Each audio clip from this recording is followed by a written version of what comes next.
Let's see who we got We're here so far. Okay. All right. We are live. Welcome to another episode of Chiropractic is Sexy. I'm Dr. Paula Ruffin. And I'm Dr. Erica Peabody. It's another Thursday. It's another time with you. It's 1:00. Let's go. Let's do it. Yeah. Let's Get do on in here. Let's get that banner rolling. Good idea. And I'm going to jump over into YouTube right now and share this out. And yeah, so you had a little R&R. Are you feeling refreshed and ready to go? Nice. You know what? Yes. And I was just thinking about so R&R, yes, except for it's a very full weekend whenever I do go over to Toronto, which has been really fun. And I just think about, holy cow, how stiff I am. I try to do a little over 3, it's not quite 3.5 hour drive. And I try and do it all in one sitting. Talk about no motion, right? No life, no bueno. Yeah, no kidding. And so, yeah. So how does your body feel? Like, let's talk about that. Cause so many people, I think that's the easy thing when we're traveling like that is that we're like, I just want to get there. And so it's really easy to not listen to your body going, I need to move. I know. I do really need to move. And we usually spend a lot of the time there in motion. And actually Sunday afternoon, we were walking for quite a long time. So that was nice. And I ate a super light meal. So I think that was the key to it. So we stopped at a Greek restaurant for dinner and it was about 5:00. I got on the road at 7, but all I ate was some chicken, some deliciously cooked, fresh, like really awesome chicken. Hi, Kenny. And a salad with super lightly dressed, but it was like so energizing. So what I was realizing is even though I had that 3 and 15-minute drive, a little over 3-hour drive, because I was fueled properly, my body just used that. Sometimes I'll get in the car. I can only speak for me, but I'll tend to go for some heavier foods or some processed something, like something about stopping at a gas station, picking up a bunch of junk used to be really appealing and it would energize, but it's like the slow burn energy. But because our meal was so nice, a little tiny bit of rice, I don't do rice much at all. So tiny bit of really delicious rice. And I could just tell how fueling it was. So yeah, so that was really helpful. And then by the time I got home, it's also time to get the dogs out of the car and walk around the block anyway. So that is always a number of times in my day. I'm always walking around the block. So where did you go? We were talking about, I've been having this conversation, how you have themes of things that recur, conversations that recur. And one of the common recurrences is hunger, desire for food, nourishment versus just eating. Yep. And that I just had the conversation with a patient this morning is that when your body is well nourished, yes, you're just not as hungry. Right. And so one of the things with the cravings, when people have all these weird cravings is you might want to ask yourself, what is your level of nourishment? Yeah. And so often we are just not nourished. And I know I find same thing like what you were saying, like when I have a really great meal and not heavy, just highly nourishing. So vegetables, some good lean protein, some healthy fats. Yep. And I am good. I really was. Yeah. And I did, I had a little bit of caffeine, only a little bit of caffeine that day. And it was in the very middle of the day. So around probably 2:00, I had a half calf, just a medium half calf, full fat latte. And then that was it. And I got home at 11 and I just felt so good. Yeah. And I think a lot of times, cause this is going to be a big part of my, just like my weekly and monthly routine is going to be this drive. For a while. And so I'm like, okay, how can I really make this go well for me? And of course, I'm listening to podcasts and learning and listening to audiobooks and stuff like that. So that's helpful. I'm making friends videos, of course, too. So yeah, it's really great and just nourished on a lot of different levels, not only physically, but just mentally, emotionally, spiritually nourished, which I am with some really awesome connections in my life. So I'm really grateful for that. And I think it's something to really look around, because as we go through, especially in the spring, something just so light about the season can really shine some shadows on sort of dark, toxic people, energies, movements, food. It can really start to shine some light on some of that. So, Well, and yeah. that's part of spring cleaning, right? Maybe that's where we get that saying, is that it becomes the opportunity to purge. And Mhm. it's purging not just your physical environment around you, but Right. purging, maybe you're purging relationships, maybe you're purging your old habits, purging mindsets, purging people, places, things. What are the things that we can start to bring into our world as we purge all the other stuff out? Like, purge that stuff, Mhm. clean it out, make room for all the good things that you want, right? Yep. Yep. Yeah. Making space. So, Love it. yeah. The other thing we were talking about too, I'm posting us all over while we're Perfect. I'm trying to uh multitask.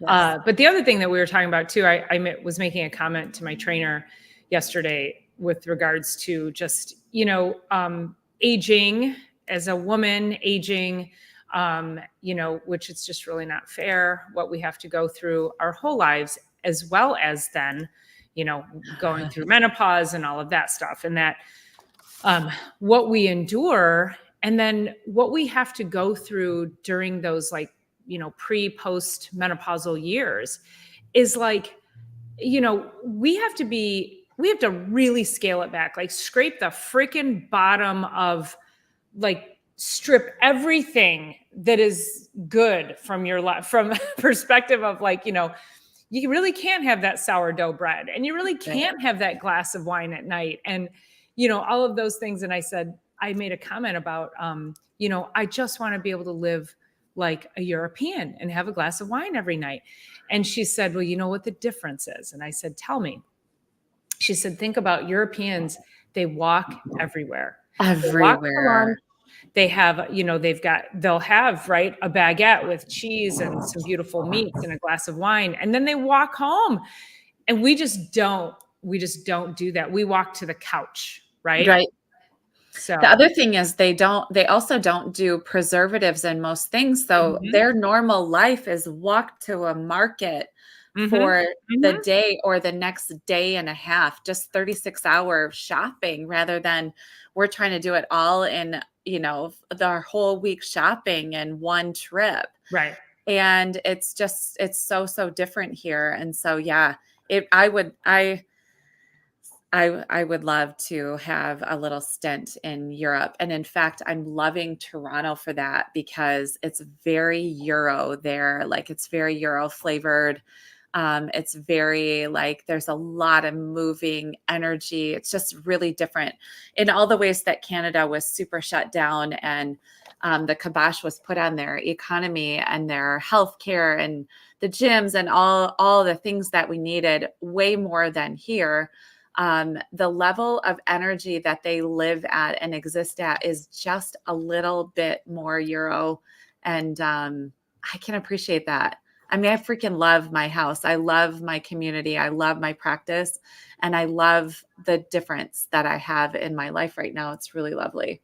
Yeah, So, it's yeah, amazing. I'm But digging you that. also have a beautiful walkable area too. So, and so I think it's really just embracing what is the environment around you, and how can you utilize the surrounding space for movement. Yeah, Just, for you know, sure. keep that movement in your life. Yep. Um, Absolutely. So, I wanted to just interrupt us. I don't know that we're going to be able to apply too much.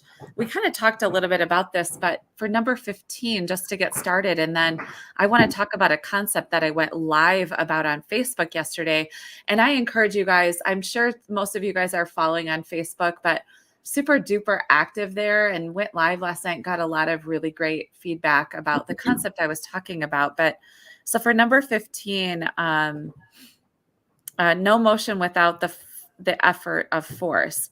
Matter can have no motion without the application of force by intelligence, which is so similar to what we were talking about the week before, but it just shifted the focus to force, and that intelligence is creating the force that is making the matter move through space, do all the things.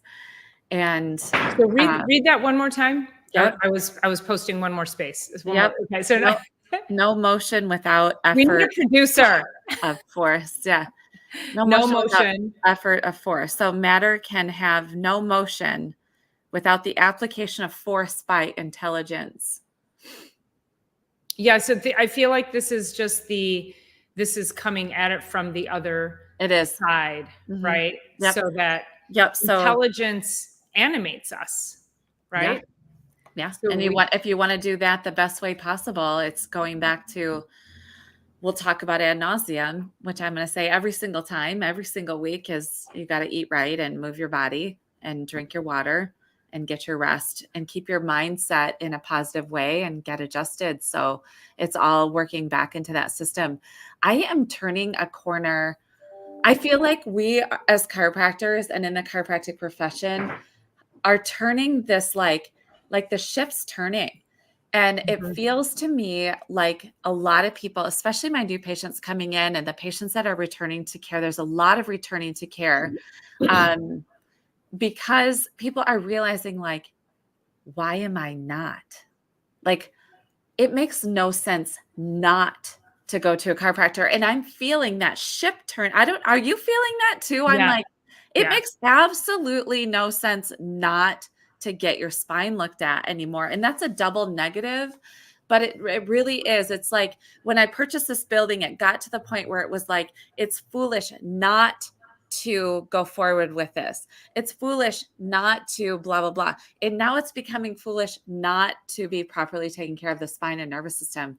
It really is. So I'm feeling it big time. Like big and I time. think you're right. And it's also one of those conversations that is far more acceptable, I'll say. Like, in years past, if people were talking about their ailments and you might be like, oh, I'm a chiropractor, or have you seen a chiropractor? Or at what point, like, you're kind of looking for the lane of you should see a chiropractor, and not self-serving by any means. Listen, if you live 30 minutes away from me or an hour away, I'm going to find somebody for you.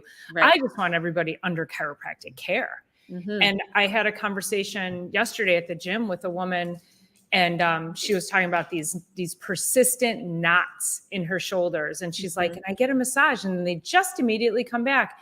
And I said, well, are you seeing a chiropractor? Because the concept behind that, you guys, is that if you don't change the messaging from the nervous system going to those muscles, those muscles are still going to be gripping on you. They are splinting your injured spine.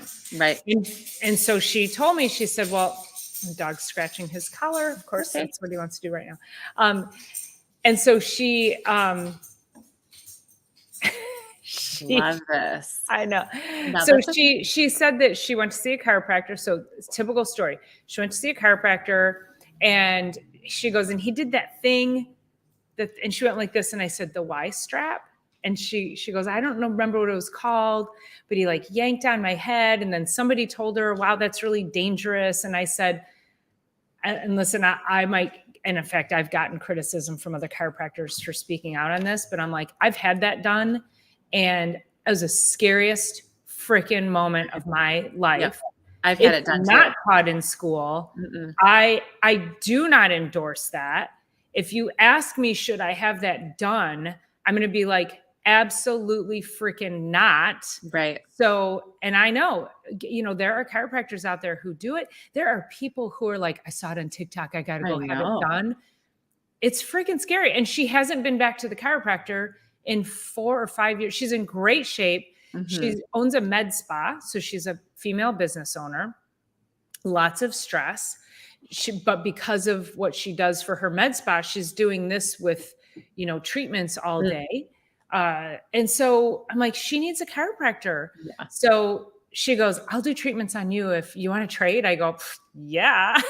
Yeah, for sure. Everybody wants Got you some. like that Massage, cellulite offering. busting thing. I'm like, Do all yeah, the things. no Botox is going into this face. Let's just say Right. that. But No, that's so the this whole point is that, you just because you had one bad experience, Right. you does not like can find somebody else who jives with you. Right. So yeah. Right. No, I love this story. So Bohemian Herbology. I don't what's the first name? I don't even know. But got Julia. her first, what is it? Julia. Got your first adjustment. I freaking love that. And this, so what a lot of people say when they start to come in under care, they were like, I had no idea how much of my light wasn't able to shine through my body. And we don't even know this. And we call it the boiled frog. Because if you put a frog in cold water and you boil the water, the frog will not jump out of there. But if you put a frog in boiled water, it's just going to jump out. So we all become boiled frogs with how much light is being dimmed. And what it really does, if chiropractic does so many things, but it increases your bandwidth for life across the board. Yes, it helps with neck pain. Yes, it helps with low back pain. Yes, it helps with posture. Yes, it helps with getting through our days, but it increases our body's bandwidth. So when you have subluxations, it interferes with the brain, but it puts noxious, which is also obnoxious messages back and forth, and it increases the stress hormones in the body. So when you get adjusted, it starts to diminish the stress hormones for the entire body. And you go from this posture of like all bound up and forward and yuck into this life-giving posture that affects the brain chemistry. The brain chemistry releases all the way out to the body, better connections. Awesome. And I freaking love that you got your first adjustment. It's incredible. And yeah, it turns the fight or flight off, and it starts to put you in parasympathetic, which is feed, breed, rest, digest, evolve, grow, heal. All of that gets stimulated with one adjustment. So imagine a series of adjustments that can start to get your body to a way where it can start to really work with the world better. It's freaking phenomenal. Congratulations. And I'm just going to say, can we just drop the mic and that's it? We're done. We're done for today. I mean, that was it. That was all of it. Yeah. Yeah. So great. That was so perfectly stated. And that's, we walk around constantly running from a saber-toothed tiger. And so, yes, we do affect the parasympathetic nervous system. So when you say, and I just love, Julia, that you said like fight or flight got turned off. Wow. It gives me chills. Yeah. Because I also think that most of us don't realize that we are constantly in fight or flight. Regardless of how evolved you think you are, we live in a world that we are just running from a saber-toothed tiger all day long. So I'm so happy for you. I cannot wait to hear how successive adjustments impact your health and your life. So good job. I always say with one adjustment, just imagine if that's just one adjustment, what we could do with a series of adjustments. And I was speaking with a colleague who lectures all over the globe over the weekend. And I was asking, like, okay, so care plan, like 6 weeks, 12 weeks, a year, like what are we looking for? And 12 weeks of continuous, so that's 3 months, right? 12 weeks of continuous regular care is how you could, and depending on where you're at, but we can really start to shift the body into being able to live more with more bandwidth. Again, more parasympathetic online, more room and space to deal with the other stresses of life, more space to deal with our families, more space to deal with colleagues, coworkers, bills, taxes. Just there's more space and more willpower. The research behind it all is it helps with all the things, but willpower is one of the most powerful, which just means instead of feeling yucky with all those stress hormones, going for carbs, going down that downward cycle, we start to just have so much more. So it's so great. I love it. And think about that expression in the world, right? How are you expressing into the world? How is the world perceiving you? And then when you have that shift, Mhm. Now, what's that change? And will you start to notice the world around you changing? Right. And, this also goes back to, we're just going to always go back to principle number 6, Mhm. that everything takes time. Mhm. But 12 weeks, that is nothing. I I mean, know. that is it's 3 months of care. But do you know Time how many repetition. people walk into our offices and are like, oh my God, it's going to take that long? Not without giving any credence to the years and the multitude of traumas and toxins and thoughts that have built up to where you're at today. So Mhm. 3 months, that's a drop in the bucket. It really is. And I'm sure you've seen it too, Dr. Erica, where we have patients who we start to we know we can evaluate you and see exactly where everything is at today, give you a timeline. And there's sometimes I'm like, this is looking like it could be like 6 months to a year, but Mhm. you're going to start moving the needle within the first 2 to 4 weeks. Right. So as long as we move that needle, and sometimes when the needle doesn't move quickly enough, we as doctors, we can get a little overzealous, I don't know if that's the right word, but we can be like, I want this to be going faster. But then we have to put ourselves in check and go, you have a severe whiplash injury. You've got the little lump on the back of your spine. That means that's Mhm. been there for many, many, many years. You're under a lot of stress in your relationships, your job. So we have to put ourselves in check as far as our expectations of how long it should be taking you, to be able to then communicate that to you, to help you understand that healing does take time. It And does. eventually we'll get you there, because I've had patients who, solid year of care Mhm. before they're like, I finally feel like I did before I came in. Yeah. Doesn't mean we're moving the needle all along. But if you want true correction, again, we talked about braces a couple of weeks ago. Mhm. And that, you wouldn't be like, okay, I've had these braces on for a month, take them off and let me see. They've been working for a month. Let's take them off. I think I'm just going to try and see how I do on my own. Does not work that I way. know. I know. I think I've said this before. So, and one comment down from there, I totally had an attitude adjustment. So when I was in my undergrad, I was at University of Alaska. I was up in Anchorage, and I was working for a chiropractor. And I had this family would call. I was just doing the front desk work, scheduling, doing all the things administratively for her. And there was this family of 5 adopted children. There were 2 moms and 5 children. And they were from all different, and they were probably age 15 down to about age 3. And I was there for 3.5 years. So 3 years in that office, but 3.5 years in Anchorage. And they would call and I'd say, hi, Dr. Talt's office. How can I help you? And they'd say, we're so-and-so. And I can't remember their names. We're coming in for our attitude adjustments. They really would, because so imagine a family of 7, everybody gets adjusted. And Julia, like you felt when you left there, you had an attitude adjustment. Apply that to 7 people in a household that are like that frenzied energy, and some, whether they've been sick or not sick, just dealing with the stress of the day to day and all the things and the dynamics of the family. We're coming in for our attitude adjustment. I'm like, perfect. We'll see you guys when blah, blah, blah, whatever. But it's really true. It changes everything and our outlook on life in general. So, and bravo on that family for everybody coming in, because we have just the opposite, where I'll have just the parents coming in, Mm-hmm. and the parents are like, oh, I would never have my kids adjusted. That's a whole education piece. Mm-hmm. Or I have parents that just bring their kids in and won't get themselves adjusted. Mm-hmm. And sometimes that's a financial thing, and that they, as parents, we always sacrifice ourselves for our kids. Mm-hmm. So I'm like, oh man, I just want to put mom in that chair and, give her an adjustment and go, okay, go, Mm-hmm. Yeah. But Yeah, it's so true. And that, again, like Dr. Erica was saying, like, imagine being in that household with that many people. That's enough to drive you crazy right there. Right. Oh, yeah, for sure. So, But yeah. everybody gets adjusted and they leave there like a completely different family unit. Yeah. So that's so great. Yeah. I'm so glad you're feeling brighter.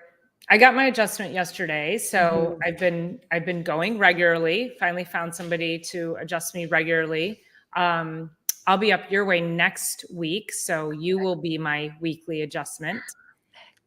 I am here for it. I can't wait. I can't wait. But I have to tell you guys, and if you've been, if you've heard me say that I was only getting adjusted once a month whenever I'd go up to Dr. Erica's area, which is like an hour away. So super unrealistic, at least for me, to be able to make that trek once a week even. So she happens to be where my hairdresser is. So I bookend that.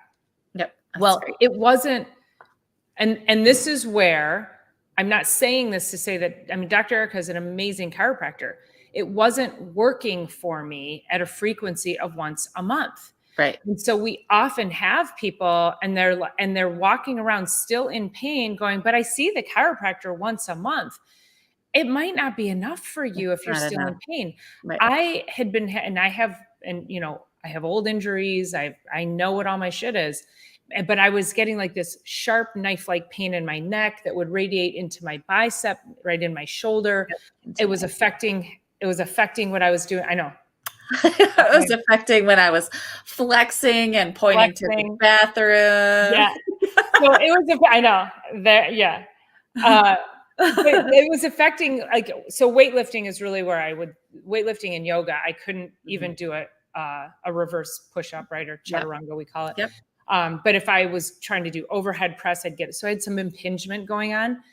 So I have been getting adjusted now weekly for a few weeks. And I got to tell you, it's gone. Gone. Miracle, right? So for all of you who are like, I go twice a year, it kind of helps, but I go twice a year. I don't know why it doesn't help more than that. And being super snarky, because that's how you sound in my head when you say, but I go once a month. Maybe you need to go more often.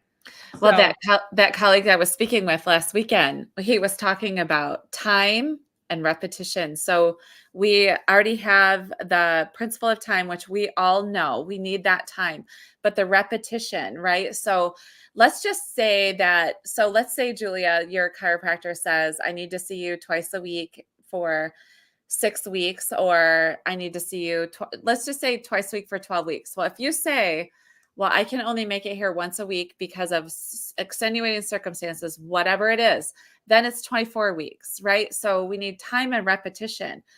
But then even then, it's sometimes not enough repetition to really get you somewhere.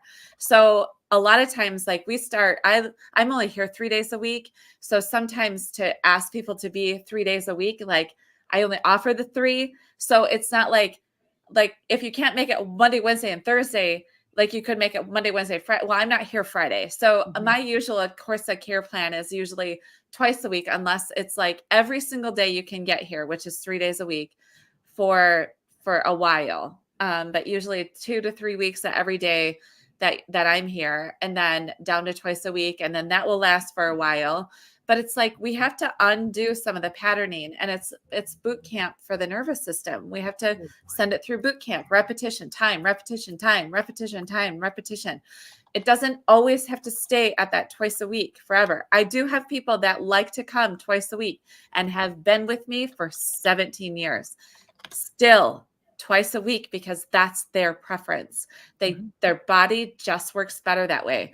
And so, yeah. And, did they not heal? Well, I can tell you, they have an hour commute one way.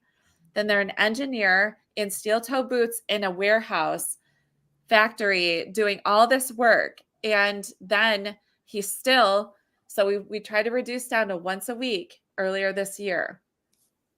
By 3 weeks in, he had a major herniated disc and had to go right in for surgery for a laminectomy. Yeah. But it's because he's been under so much stress and making a job change and doing all of this stuff, but he just knows. Could we have avoided that? Hard to say. It's really hard to say, but the stress had built up in his system. He also lost his mom. It was actually his mom that I spoke about weeks ago that passed away right in front of me. I was at a hospice facility. I wasn't here at the office. Okay, let's just make sure that is put back in there. But anyway, lost his mom. They've been dealing with financial stuff, going every different direction. Now he's 5 weeks out of surgery. He started his care back right at 2 weeks after surgery, as soon as he could get himself here. We just started really light doing the work.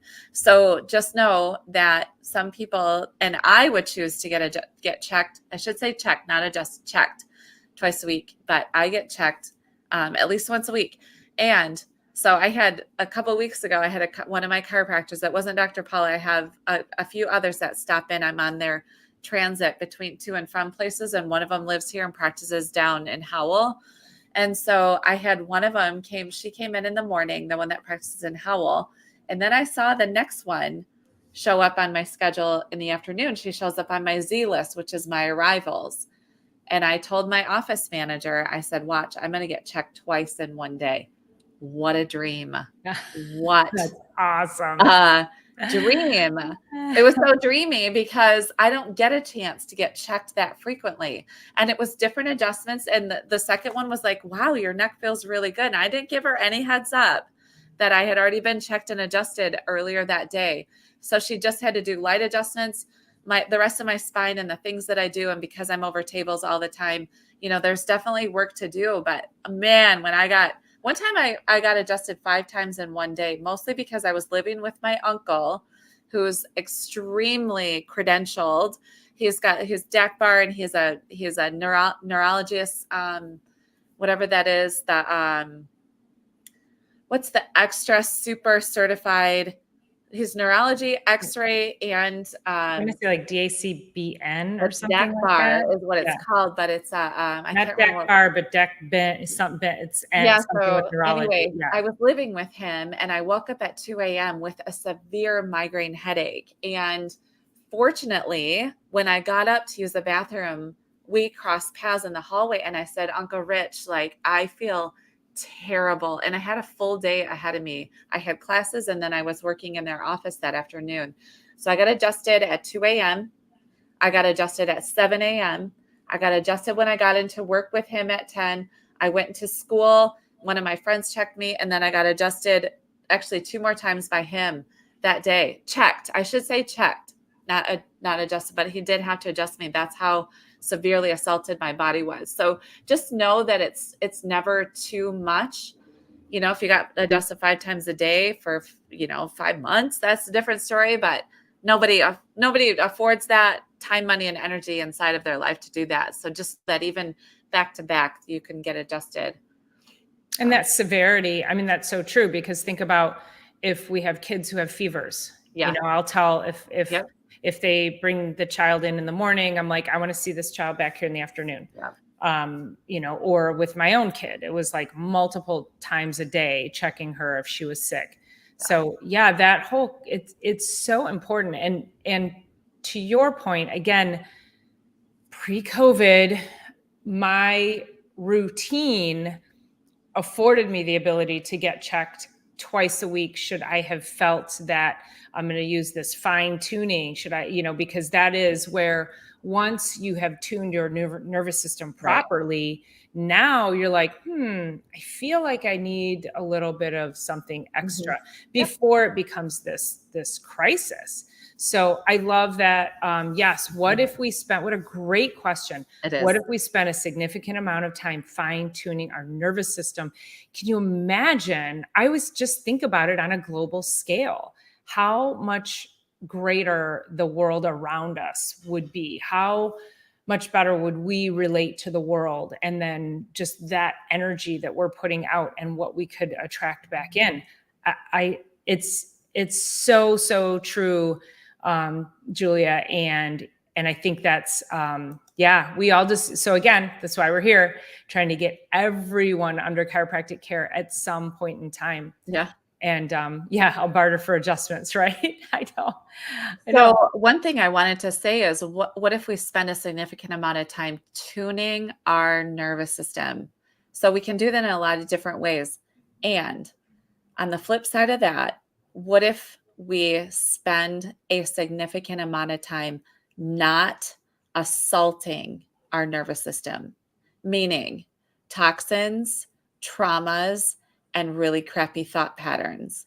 Like, we can't always be getting adjusted 5 times a day. We can't always be in the chiropractic office. We should be there regularly, right? But what if we stopped assaulting our nervous system regularly. That's such a great point. And I'm glad you made that distinction, is that yes, we want you to be seeing a chiropractor. We would love for you to be under care and getting checked regularly. But when you leave this office, it's only a miracle if you are taking responsibility for the things that you do outside of this office, and that clarifying that signal. So even just when we think of all the things you can do for vagal tone, gargling, singing, laughter, that all stimulates the parasympathetic nervous system and helps to involve the vagus nerve to rest, digest, repair. So what are those things? And your nervous system is going to get mucked up with crappy thoughts, with toxins in the air, toxins in your food, toxins in your environment, and then traumas, again, slips, trips, falls. Even a breakup is a trauma. These are all emotional traumas, physical, chemical, emotional traumas on our nervous system. And so if we go back to principle number 15, that we're talking about how the innate intelligence creates force that moves matter. And so the more you dampen the signal of innate, then the less you're going to animate in this world in a way that has greater impact. So we have a healing hierarchy too, right? So if you're bombarding your body with bad food, not enough motion, not enough sleep, and dehydration, those 4 things are really under our control really easily. So I know I got my liver detox tea and a water right here. Oh, here's my liver detox right here. And here's my water. We never stop. So, yes. So it's those things. So if we really look at, if we have a healing hierarchy, your body, your innate intelligence has to work on fixing that crap that you just did with it today, yesterday, the day before, later on today.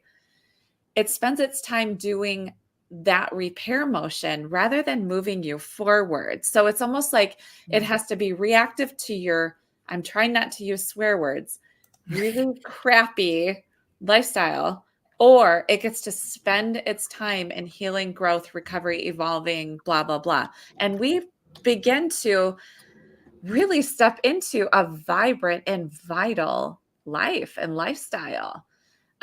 One of the things that I was talking about last night on my Facebook Live was this guy. He's a fighter at the gym. And I go to just a regular gym, but there's a lot of pieces in there. There's the speed bag, there's the heavy bags, there's lots of kettlebells, there's a lot of mixed martial arts options sitting around the gym. And I've admired this guy that's there. He's probably early to mid 30s. But last night, when I was walking around the track, he's not usually doing track work, but he had this big red sweatshirt on. And on the back, it says, always ready.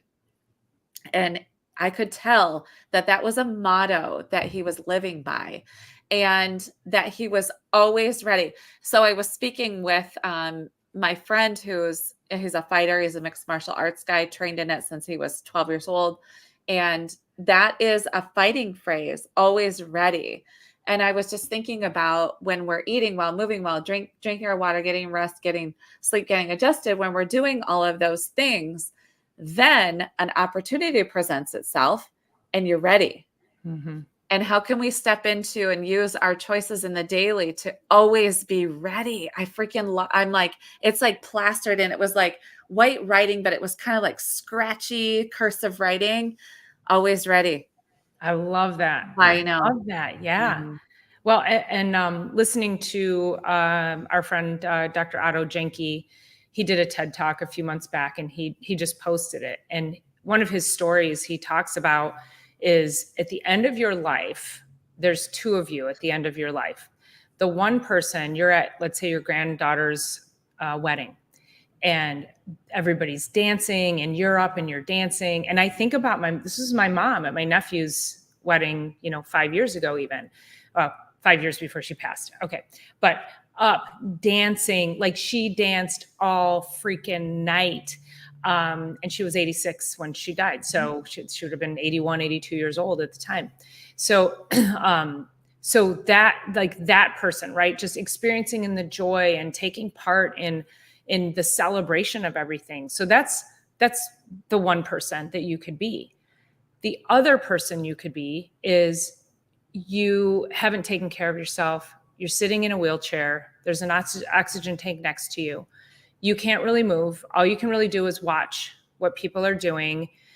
People have to come up to you, and yes, you're talking, but now they're bending down because, you know, you're in a wheelchair, and you can't enjoy the celebration. You can't partake in the celebration.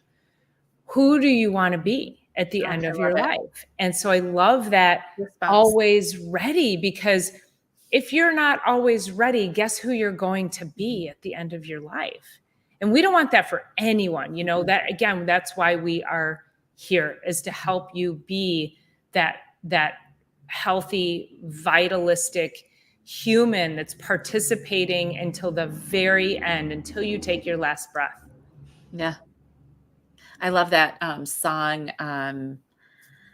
I'm always going to throw myself under the bus as soon as I try and remember something, but it's like, it goes, I did it all. Oh my God.